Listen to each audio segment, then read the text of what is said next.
journey takes us to the point where consciousness reveals the awareness of who we are. This precipice of awareness guides our path of revelation through contact, interaction, and disclosure. We are on the threshold of evolutionary realizations, technologies, and awareness of our place in the universe. We are the phenomena.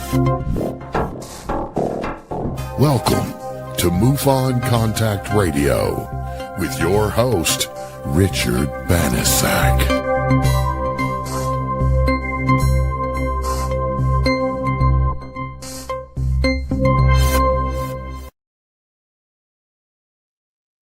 Welcome, everybody. You know, every time I hear my name on somebody announce it just sounds so weird. Welcome. This is MUFON Contact Radio Show on the precipice of awareness. And as the intro said, I am your host, Richard Banisak. In this episode, we have another guest. You know, MUFON has many, many volunteers, and then there's another level who decide to engage in leadership and responsibility, volunteer work for the organization, and we have one of those from Connecticut. And so we have the MUFON State Director from Connecticut. But before I introduce him, I want to also make sure that you all, I think, like this segment. I have a number of things that I'm interested in, both about who we are, where we come from, the future, disclosure, awareness, technology, and the ancient world. You know, a lot of times people get the idea that this is the first time we're the most advanced, you know, we're this or that. And obviously that's not the case. There's, you know, the idea about discovery and disclosure and is not in anybody else's hands, but in each of our own hand. And if we choose to be a seeker and enthusiastic and tenacious, you'll find all the answers and all the evidence that you need. So again, my thought on that is we are actually the phenomenon, all of us. Anyway, talking about my things of interest, I have a very cool thing that I want to share with everybody this time. And, you know, some of you may recognize this, some of you don't. This is actually a cuneiform tablet that was found in what is now Iran, Iraq area back in the 1800s. This is what they call a Sumerian cuneiform star chart or star map. It was found, as it said, and the belief was that it is about 5,500 years old. And it was discovered in and under an area in Nineveh, which of course is where Iraq is right now. And there has been a lot of analysis on it and the origins of it. Originally, they thought it was Assyrian, but they found out that no, it was in fact a Sumerian origin, you know, back all the way, you know, like I said, 5,000 years. The artifact is currently cataloged in the British Museum. The Brits got a lot of stuff in that museum. And it's actually what I guess astronomers call a planisphere, which its whole creation has different aspects and different, just like a sextant and some of the other tools that are used to align the celestial map. And this is one of the oldest ones that was considered of actual accurate and an earliest known instrument of that. You know, a lot of people think that, hey, they didn't know what they were doing. How could they know? In this particular case, as you can see, one is the actual cuneiform. The other one is actually some of the translations that happened, and it has, you know, the North Pole star, and it has some of the other areas that, if as you align it and turn it based on how the sky is, it actually will give you a pretty good reading. The Sumerian star map actually significantly has reshaped all of our earlier understanding of human knowledge about who and how advanced earlier civilizations were, and especially in the the early 4th century millennium, when this was what they believe was created. The precision in it and structure of this particular chart, as indicated there, the Sumerian astronomers systematically, it appears based on the knowledge that the analysis shows, that they were able to study and record these many celestial movements based on not only this but other cuneiform charts that were discovered in the 18th and 19th century, and then even the 20th century. The other thing about this chart that many know and understand, especially earlier ancient groups, a lot of these charts were used to highlight both cultural and spiritual life and what people used as gods back then, because the gods were in the sky, the gods were named, and but again, it helps to emphasize the overall structure and ideology and the way we and our ancient brothers and sisters were able to view the world. But the point that I thought that was really significant in 2010, new astronomers were able to use obviously AI and other sources to show that this particular star chart is a functioning, actual, working, and not general informationally in terms of accurate. It's actually pinpoint accurate. So I thought that was actually a way cool thing. So to me, the answers are not somewhere out there. They're all around us. They're in our space. They're in our culture. They're in our history. They're in our stories. And if you're interested in this, then like I said, this is online. The British Museum also has it on their website. So it's just something that I just like to share as this point, if you will, of interest. Anyway, so I want to make sure that everybody is able to meet our guest that we're going to have, Mike Panicello. I'm sorry, Mike. I apologize. I'm sure I murdered again the name. My name is bad. Some people, anyway. Mike is, as I told you, the Connecticut MUFON State Director. As best that I understand, Mike is a professional educator, and he has a lot of experience working with some of the universities over there. I understand that he did some work with the University of Hartford. I believe they call it a CC professional for the Connecticut Board of Regents. He's been recognized for the contributions both in terms of education and research. Mike is an avid UFO researcher and investigator. He has over, if I'm not mistaken, 30 plus years in the field. He is the current state director for Connecticut, and he's also a member. I didn't realize this of the Case Assistance Group International. Maybe he can talk about that a little bit. He's again a certified field investigator, and he's on the MUFON strike team, the STAR team, which is the strike team area research. And as far as I know, Mike has done a lot of work for MUFON in terms of all of the cases that he has done. So some of Mike's interests, and I can't name them all, obviously, but he's very interested, as far as I can see, in focusing his documented knowledge on the research and sightings of propulsion-related systems. So I wanted to ask him about that. And Mike has been involved in numerous interviews on podcasts, radio programs, done a number of presentations, and he's been on TV shows. So without any further ado, Mike, come on up. There you go. Thank you. Thanks for having me on. And you got my name right, my last name. So you did good. Golly. You must have been through it when you were younger. I know I was, but oh yeah, my goodness. Oh yeah, I've heard it all different ways. That's all. I bet you have. So tell us about you. Tell us about MUFON, and what we can do, and like we talked, is let's spend some time doing that just before the bottom of the hour, and then what we'll do is hopefully we'll come back, and I know you guys over there in Connecticut have a lot of great MUFON cases, both sightings and ERT experiencer contact cases, and then of course some of your own personal things. So sure. So I've been investigating on my own UFO sightings and researching UFOs since I was like 18 years old.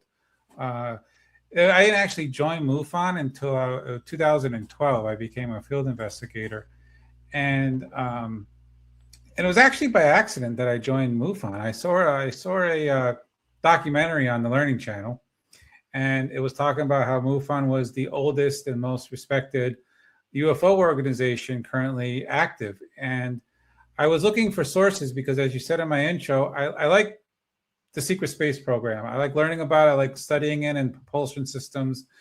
My first other love is, well, probably my first love, a little bit over aliens, is military aircraft, and specifically like classified military aircraft, like the F-117, the U-2, all the things that they're building over at Groom Lake, and out in California, where all the defense contractors are, like Skunk Works and Phantom Works, things like that. And I needed sources, and so I remember the article, the documentary, and I went on to the internet and I looked for a chapter in the area, and it turns out there was one in Connecticut, and I went, and the people were great. The members were great. They were welcoming. They emailed me all these documents and all these sources, and I was like, wow, these people are nice. They want me to be involved, and I joined. A year later, I became the state director, and it was a funny thing the way I became a state director. I don't know if you know the history of MUFON, but right now MUFON has a individual chapter in every state. Well, when I joined, Connecticut was actually part of New England MUFON. It was one giant chapter, and they just recently broke into individual chapters. So there was like 3 people in the Connecticut chapter when I took over. It was myself and 2 other individuals that were field investigators. And since 2013, I've been building this chapter. And we went from 3 people up to 80 people. And I think before COVID would have happened, we would have had over 100 because we were on a real roll. We were really moving. But COVID just set us back. Those 2 years where we stopped having meetings, we're rebuilding. So that's how I got into MUFON. That's what I do with the chapter right now, is just really focus on building it and developing our field investigators.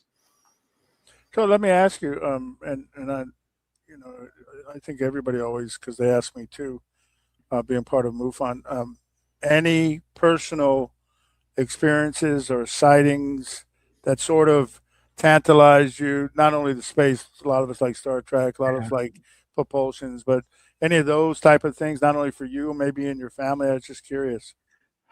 My father, he had more paranormal experiences. He was a Vietnam vet, and he did 3.5 tours in Vietnam. And he would talk about a lot of different things he'd see over in the jungle, like orbs in the sky, angelic beings on the battlefield after a battle. And I know that's more paranormal. We don't investigate that, but the orbs in the sky are very common in ufology. People say they see orbs in the sky and objects in the sky or lights in the sky. And he talked a lot about seeing those. And I think that's what got me interested in it.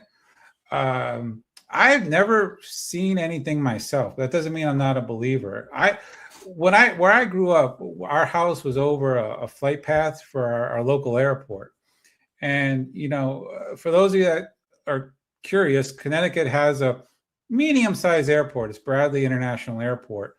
The biggest planes we have are like Airbus and Boeing, Airbus 331s and 321s, sorry, and like Boeing 767s. Nothing big. We don't have Dreamliners or anything like that, but they're always passing overhead. And so a few times, I would think, here's this perfect, beautiful triangle coming right at me. It had the three white lights, and it had the little red thing underneath blinking. And I was like, oh, this is it. But once you start investigating it and you watch it long enough, it was like, oh, that's just a plane on final approach. You have the landing lights, the wing lights, and the collision warning light. So nothing I've ever seen, but I definitely believe, and I've heard enough stories, and there's enough evidence out there to truly support that there are things in our skies that we just can't explain. It's a couple of interesting facts, and then there's many of them. Just a couple that came to mind when you said it.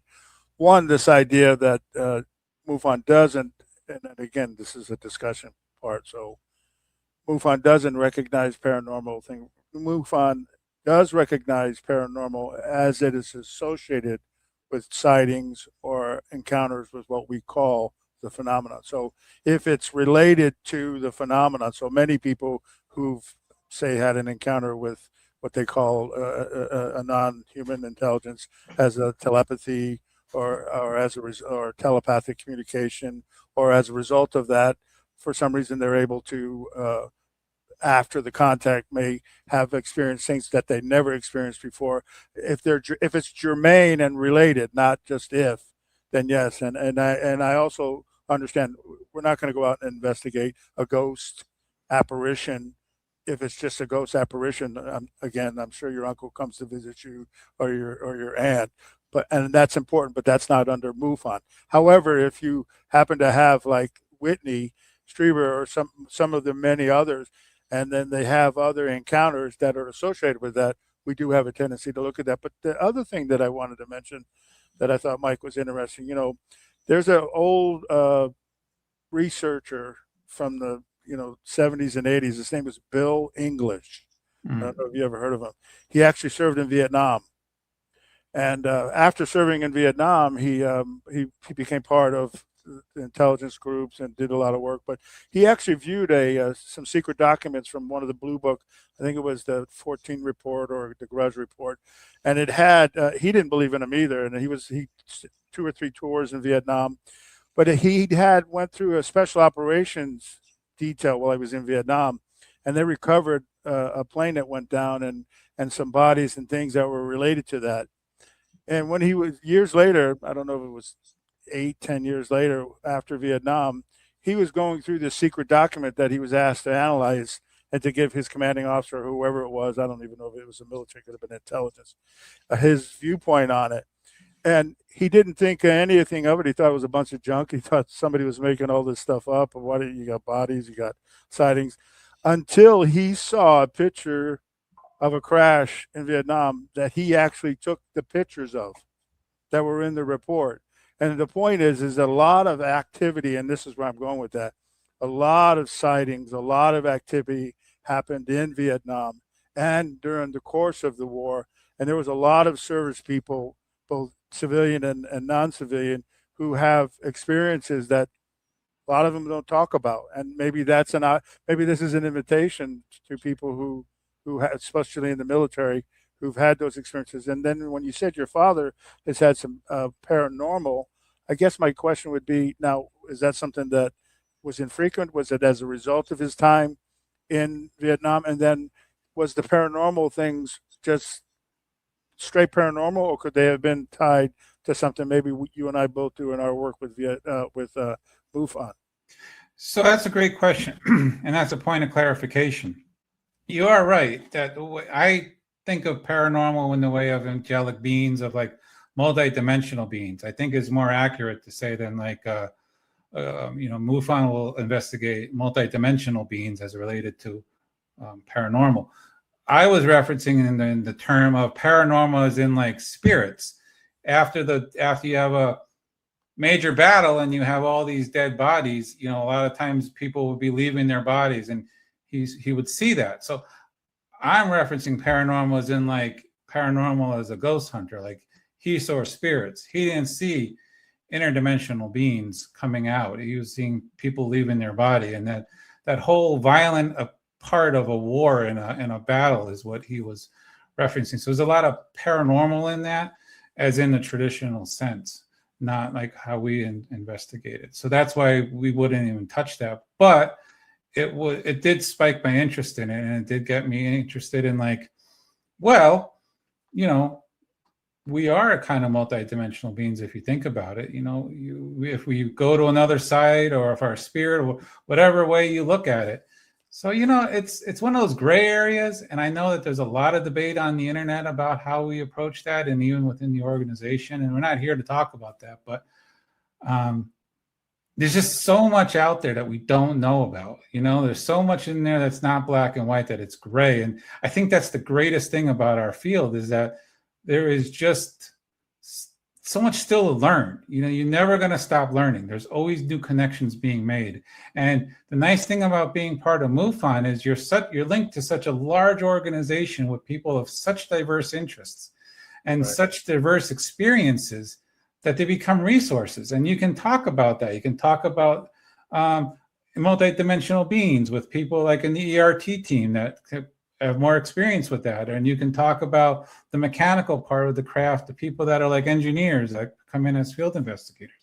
It's just such a great environment. Yeah. And, this is where you touched on it, and this is where I am too. The definition of whatever we're talking about, multidimensional, apparition, spirit, whatever that is, or this whole understanding, there is no bookends. There is no, it's only this and only that. It's actually more, and I both know, even some of the recent books from Dr. Lakatsky in relationship to the Skinwalker and his final book.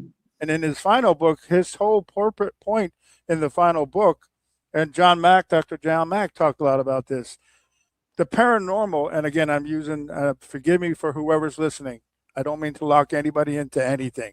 We call it paranormal. It's not paranormal. We call it paranormal because we don't know what else to call it. But the idea is it is the overarching thing. Everything else is within that. Now you want to segment it, or you want to do this. And I'll give you an example. On a previous show that we had a ufologist on from Italy. From Portugal, who did a case on the Lady of Fatima.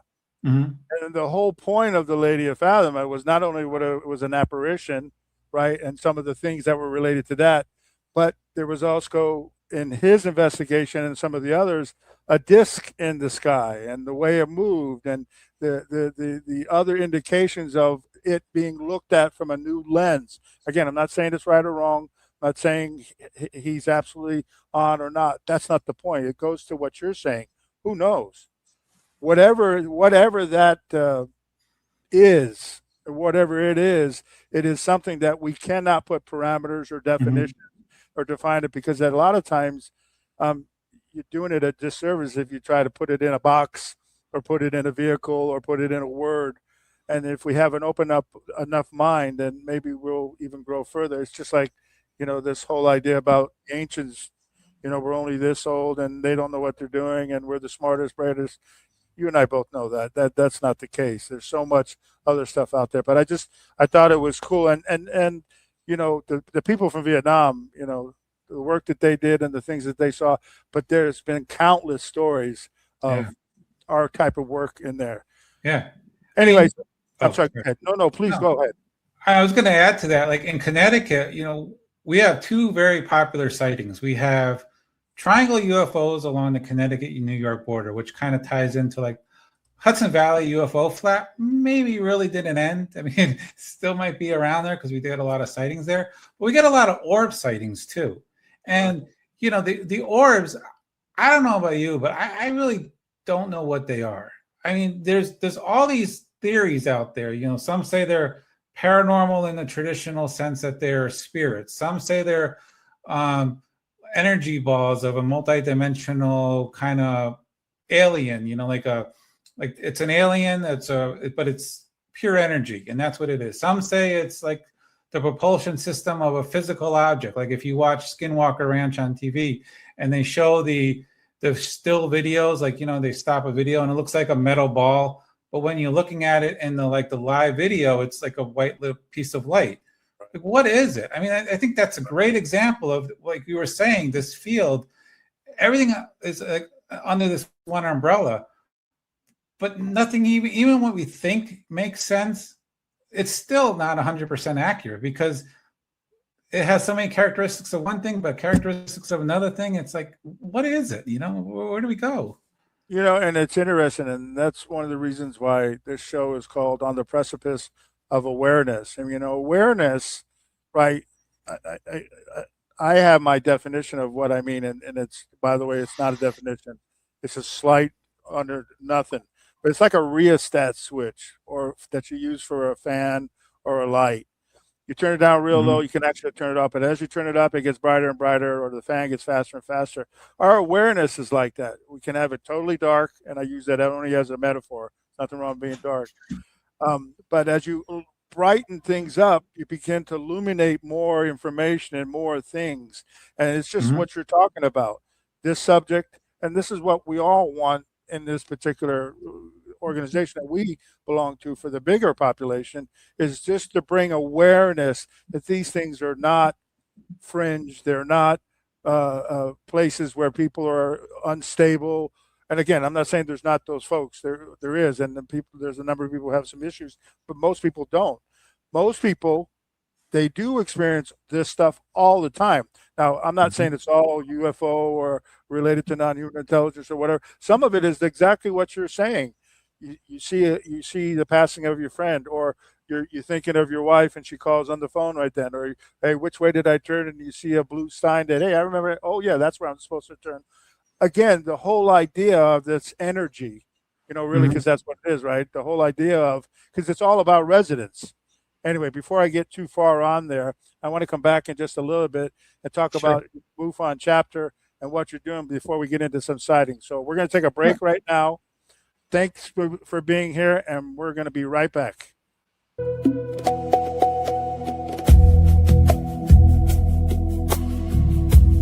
The Enchanted May Awakening Fair is being held May 30th and 31st, 2026 in Gravois Mills, Missouri at the Lake of the Ozarks. Join us at Dragonfly Hall for a magical weekend of vendors, community, and enchanting fun, awakening to spring renewal, blossoming energies, mindful connections, and pure seasonal magic. Come early on May 29 for the Blossom Feast and pre-shop. Visit dragonflyhall.com for tickets and more information. That's dragonflyhall.com.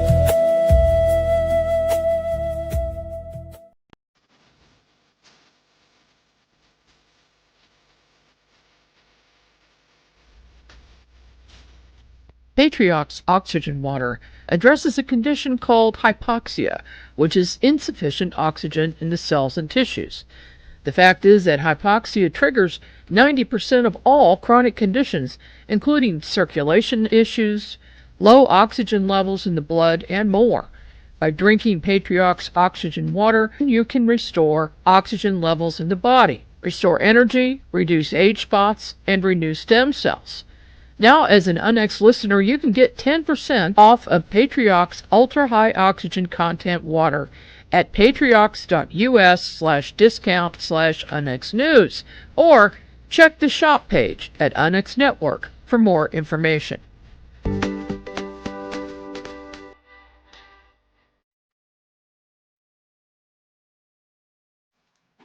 Okay, hey, welcome back, everybody. This second half of our show, we have with us Mike Panicello from Connecticut, MUFON State Director. He's here to share. We're going to get a little bit of news. He's going to tell us right now about his MUFON chapter, his monthly meetings. I'm assuming you guys have monthly meetings. And then, hey, I really would like to get into, as you said, the MUFON Valley sighting and cases. And then I know you said you had that one experiencer resource team case or something like that. So tell us about your chapter, and I'm going to be doing a presentation in June, and I really appreciate you asking me to come over. I really like doing that stuff too. So, but anyway, tell us about your chapter. So the Connecticut chapter. So we meet the first Saturday of every month. We're off this month for a variety of reasons, but every first Saturday of the month, we try to meet year round, except for foul weather. Any of you know New England, our weather is like, you don't like our weather, wait 5 minutes, it'll change. And the winter, it's even worse. So if we can have it, we have it. We meet in person. We meet at a restaurant down in Cromwell, Connecticut. We're right in the center of the state, and we're right at the location of the two big highways that are in Connecticut, 84 and 91, so it's easy to get to. And the chapter layout is the meeting layout, is basically, I start off with a little bit of a state of the chapter address. What are we doing? What's going on? Any cases of interest, things like that. And then I open the floor up to the group. And if anyone wants to talk about something that they have, and it varies. Sometimes we'll have people talk about a sighting they have. Some people will talk about a documentary they have. Some people will just want to talk about something completely irrelevant. It's kind of like an open forum, and anything goes. And that usually lasts about 10 to 15 minutes. And then we go into a lecture. We either have a lecture by someone, and Rich is going to be kind enough to be our June speaker, or we'll watch a video or documentary. And I try to be very open. So whatever people want, I'll try and get it. I try not to rule by dictate. So a lot of our documentaries watch members' requests, things like that. In the warmer months, we do sky watches. We do them around the state. We're going to start them up in the northern part of the state this year. Normally, we meet in the center part of the state. Again, we try to be as centrally located for everyone as possible. And where we're meeting, we're about 2 hours from either end of the state. So if you're on the Rhode Island border or in the New York border, it's about equal distance. So do you guys do like hotspots? Is that your sky watches based on hotspot information, or? So yes and no. We are going to expand that a little bit. One of our members has kind of taken over the role of finding skywatch locations. As much as I like to lead, I can't do it all. And so we were always kind of limited in just my ability to work full time and to still run a chapter. But luckily this year we have a member that said, I'll organize the sky watches. And that's the goal. Like up north, we have like a lot of dark sky still. It's a lot of state forest. So that's up by the Litchfield, Goshen area. And that's a weird spot. That's a very weird spot. We have, that area has Bigfoot sightings. It has paranormal sightings. It has UFO sightings. It has weird government and like SUV sightings. I mean, you name it. That Litchfield County area is very weird. It has all kinds of stuff. So we want to go up there. We want to explore that a little bit more. So that's this summer's goal. We also do events throughout the year. Like one of our members will run a trip up to Tom Reed's UFO Park. So we'll go as a group up there. Sometimes we will go as a group to Pine Bush, the UFO fair. So we try to be a really active group. It's also group led in a lot of ways. So like if someone has an interest that they like and they want to take it on, I usually let them run with it. Like a case in point is the Skywatch person. So that's what we do. That's how we work. I have another member who is taking on doing our social media. So there's lots of ways to participate in the Connecticut chapter. Obviously, we always would encourage you to become a field investigator and become a member of MUFON. And we do have a good membership base. We have about 6 active field investigators right now, which is a good size for Connecticut. What's your numbers like? I'm sorry. Oh, for sightings? Reports that you do or cases that you get, do you know off the hand? Yearly, monthly, or? I think around 100, a little over 100. It's so Connecticut is also a little weird in the way the geography is. Litchfield County, as I said, is pretty rural. It's got a lot of state forest, and people are kind of spread out. The other part of it, like Talon County and Windham County, again, are rural. That's really the northern part. Most of our population is along the Hartford County, which is right in the middle of the state, going along the Connecticut River into like Middlesex County and Fairfield County. And those are where we get a lot of our sightings from. So that being said, yeah, it's about a little over 100, I think, is what we average in a year. It's manageable. We get 2 or 3 a month, which isn't bad. Good cadence for our field investigators because they all work regular jobs. So I don't want to give them like a bunch of cases when they have families, they have grandkids, they have jobs. So it's a good way to balance it. And I try to be fair and evenly distribute the cases. And then over by the Rhode Island border, it's pretty quiet there as well. It's we don't get a lot of sightings from that area. That's New London County. So and I know you have your own presentation that you do provide not only to libraries and others. So tell us the name of that presentation that you have done before and that you have. So I do a few presentations. My bread and butter one, the one that I give out the most, is UFO sightings in Connecticut, past and present. And what I do is I look at Connecticut and go from as early as back as I can, all the way up to modern UFO sightings, which would be MUFON sightings. And then I talk about abduction sightings. Some of the ones I've worked, some of the ones that I've read about, like historical sightings that you can read about in open source magazines or it's on the internet now. I also do one on the secret space program. I do one on the underwater submersible objects. So, and I do one on cryptozoology, which I know is not MUFON related, but I do that on my own because that's a little interest I have on my own. I also do one on UFOs around nuclear power plants. So I have a few that I put out there, and I've gone all over the state of Connecticut. And I think that's really helped grow the chapter because people, they don't know you're around, but once you start getting out there and your name gets around, they start Googling you, and then they Google the chapter, and then they start attending our meetings. And I think that's what, I know that's what really grew our chapter prior to COVID, because I was everywhere. I was all over the state. Right, but you're an educator. You're a person who is in the service of educating and bringing information to people, right? By profession too, right? Right, I do. So, I work in my day job. I work for the college in the state, and I've been involved in higher ed for almost 23 years. So yeah. And so these are the type of folks, and I just want people who are listening. I mean, MUFON is filled with volunteers, but the volunteers have a passion for people. They have a passion for service. They have a passion to educate. They're not trying to cram. They're trying to illuminate, maybe bring some light to things that are maybe have been fringe. Not always, because some societies and some places, especially in the modern world, don't have issues that some people have, because it has a lot to do with paradigm and culture. But that's part of education too, to drop some of those barriers or those stigmas or those perceptions that sometimes blind us or hide us, because you know, as I do, Mike, that you can see one way one day and completely the opposite. And it's not that your people are two-faced or they're lost.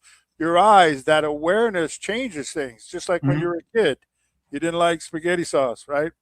As you grew up, because I used to like mine with butter, only pasta with butter, because that's how kids ate it when I grew up.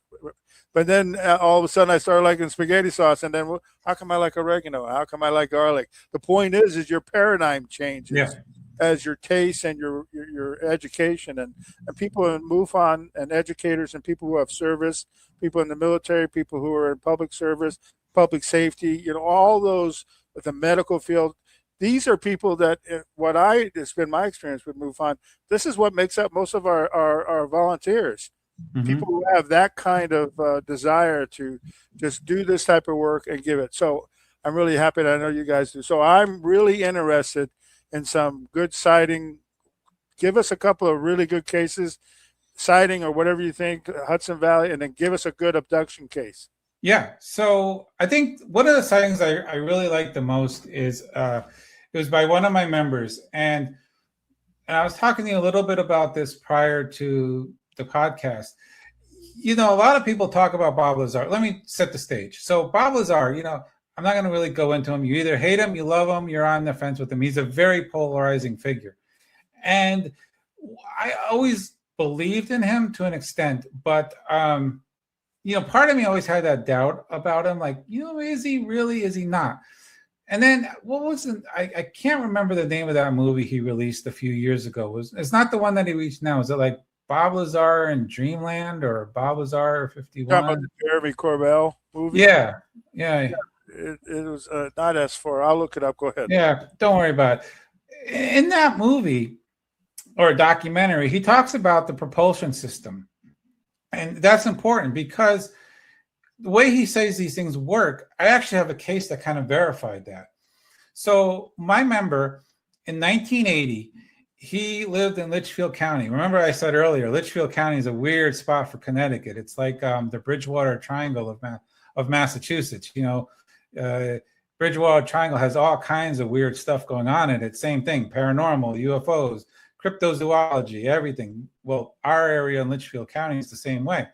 So he his wife and his friend and his friend's wife were outside. It was a summer day, and they were talking amongst themselves. Now, the two guys, the two males, are engineers. They work for a local aerospace company, and the wives work for the same aerospace company.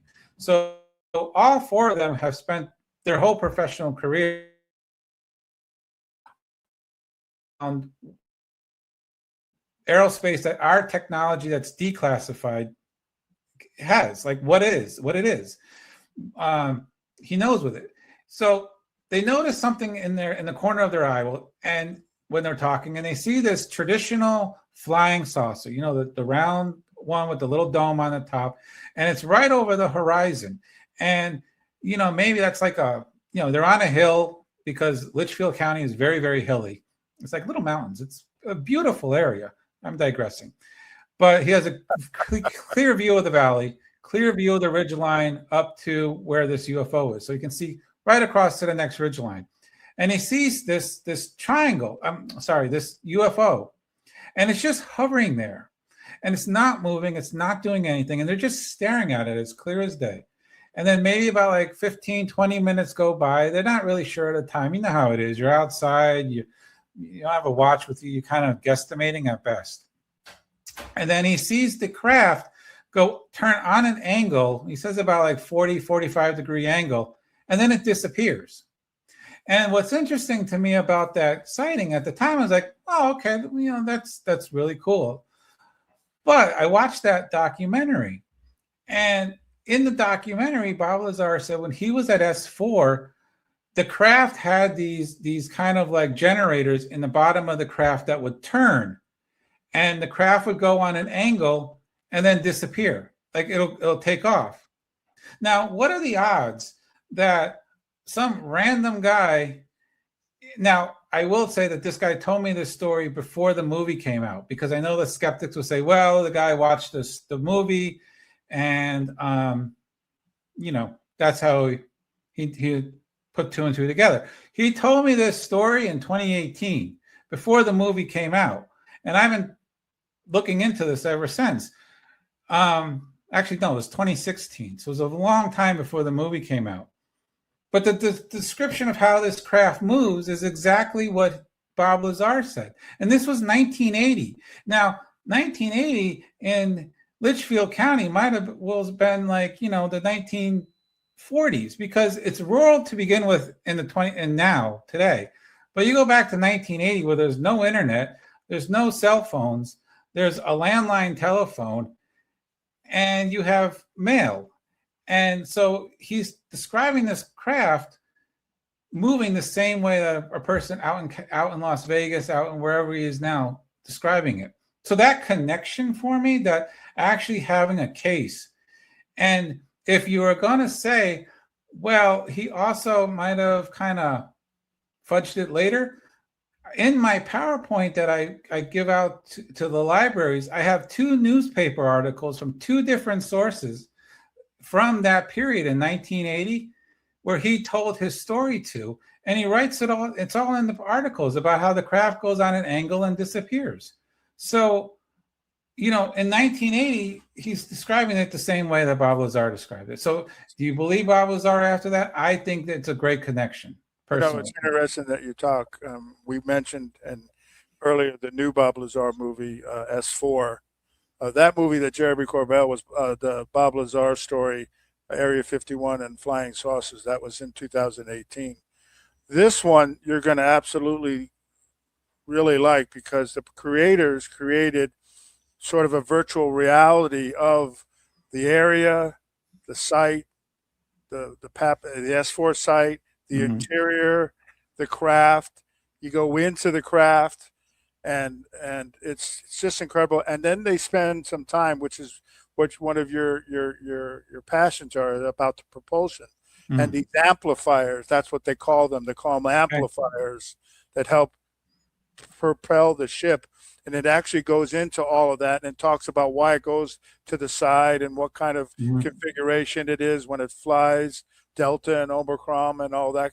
Those are types of propulsion systems. So you got to see this new S4 film. Again, you you leave it up to whoever's looking at it to determine the validity and whatever.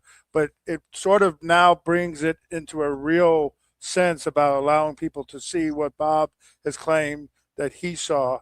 And for those of us who also have done a lot of work and that, so it's an incredible thing. And now that you have a case too, where again, a scientist, an engineer, a former scientist who understands how physics work, who understands how things operate, especially on a basic level anyway, enough aerospatially to at least give an opinion, to sort of, it's sort of a cooperation is what I hear you saying. Yeah, absolutely. And it's from 1980.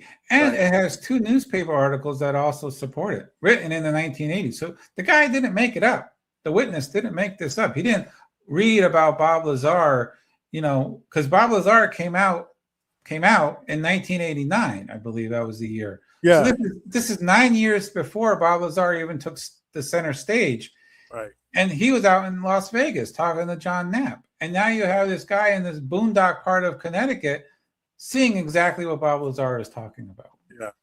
So, one of the things you had said earlier before we came on air, you had a really good abduction contact story. Why don't you share that with us? Sure. Yeah. So, the way abductions are handled today, and you know this as a field investigator, and the way they were handled in the past has changed. I joined in 2012. It was a much different protocol back then. So this happened in 2015. And the protocol at the time was we had, it wasn't called the ERT. It was like the Abduction Response Team. I forget the acronym, but it was at the time, it was by Kathy Meriden. Meriden was in charge. Kathy Martin. Yeah. Thank you.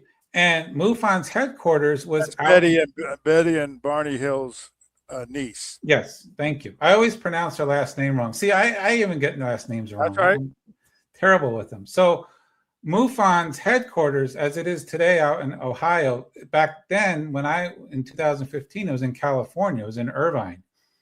So the way the protocol worked is, if a case was deemed like investigator worthy, it was go to the STAR team. And the STAR team was myself and another field investigator for Connecticut. So it was a Friday evening. So I'll start from the beginning and then I'll put into my part. So actually, maybe I'll just start. So the case comes in to MUFON. The witness calls MUFON National's main number on a Saturday morning. And it was March and it was cold, and he called, but MUFON's 3 hours behind because remember they're out in California, so no one was at the office, and plus it was a Saturday, so he got the voicemail and he left the voicemail. So he talks about that he thinks he was abducted and so on and so forth, and Kathy gets the message and she talks to this witness all day long. So it's around like 10 o'clock at night, Saturday night, and I'm watching TV and I get a phone call from the director of investigation. And the director says, Mike, the head of the abduction team, Kathy, wants this to be a STAR team case. She thinks the witness is credible and she wants you to go out and investigate this under the STAR team, which at the time is different than it is now. You got to remember, this is 2015. Things were a little bit different in protocol and procedures. So I was like, okay, well, that's fine. But it's 11 o'clock at night because, by the time we get off the phone talking about the case, so I'll do it in the morning. So I call one of my field investigators and I say, hey, you want to work a case with me? And he's like, sure. So before we even went down to him, we called him up and I talked to him and I got the whole story. And then the witness, my field investigator, called him and got the whole story. And then we called each other and we compared our notes and things. Now, in an ideal world, we would have gone down immediately the next day. But as you know, we are all volunteers. And I couldn't tell my boss at the time, hey, I got to take tomorrow off because I need to go and investigate an abduction. So tell the students, tell everyone I see them when I see them. It doesn't work like that, Yeah. So I had to go to work. And So what we said we called the witness back and was like, look, it's too late at night. We can't go down. We work full time. We're going to talk to you through the week and we'll come down the following Saturday. And he's like, okay, no problem. So we talk to the witness every day. Well, either I talk to them or the other field investigator talks to them. And now we get to the following week and we meet the person. We go down to his house and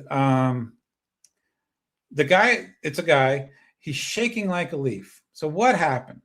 So that previous Friday night, he went to bed. Now he's a single father with one child, a little boy. And the little boy was at a sleepover. So it was just the father in the house. And the father goes into his bedroom, goes to bed like he normally does, and he shuts his bedroom door. He lays down and his headboard is facing the door. So his feet, you can see the bedroom door. All of a sudden, he hears a boom and the door flings open and he sees a grayish blue mist coming in to his bedroom. And he all of a sudden sees these three little bobbing heads around his footboard, going around his footboard, going up towards his head, and they stop right by his chest. So there's three aliens, one by his head and then two along his chest to his hips.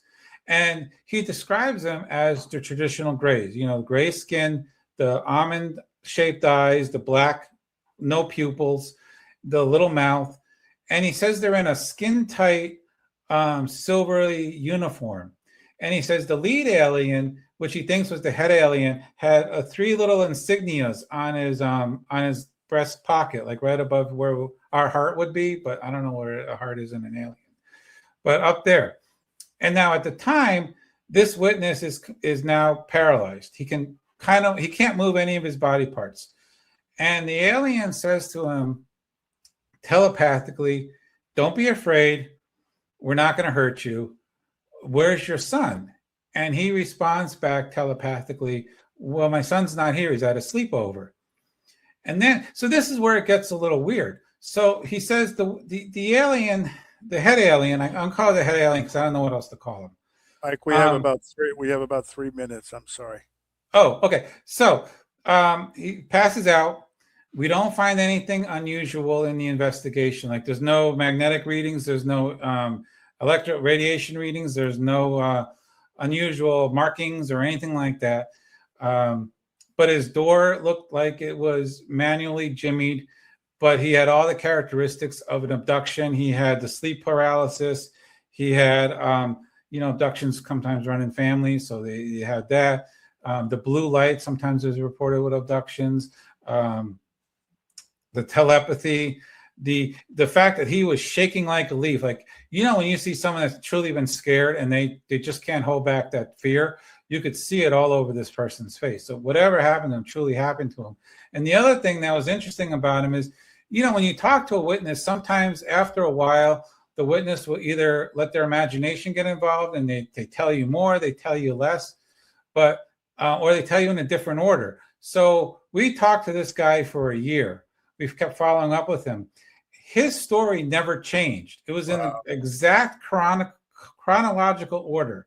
He never added anything. He never subtracted anything, which is always a little weird because sometimes after a year, your mind and your images might get kind of confused. But no, his credibility was strong, perfectly strong. Yeah. And so I don't know. We at the time, things probably would have been handled a lot different now in the way an abduction research case would have been handled. But this is 2015. Protocols were different, and it is what it is. But I always tell the people that are interested in becoming a field investigator, if you stay with it long enough, you're going to have one of those cases where you just don't know what it is. But it's so cool, and it'll always be a story that'll last with you because it is just one of those things they're like, yeah, that's cool. That's really interesting. So I only have this contact. Is this a good contact for you still? Yeah, Mike? That's fine. Yeah, that's my email. Hey, you know what? We really appreciate you being on here, and I mean it goes so quick, and I'm really looking forward also to doing the presentation next month. So, any closing comments or words before we go? No, just thanks for having me on, and good job keeping the getting the MUFON story out there. A lot of great stories in MUFON, and it's nice that you're telling them. Okay, hey Mike, thank you very much. We really appreciate it, and I'm going to see you pretty soon. So take care. Take care. All right, I just want to make sure that as we go, that our last comment and closing thoughts is: listen, always trust your instinct. They are messages, all of them, those instincts from your soul. Take care, everybody. Bye.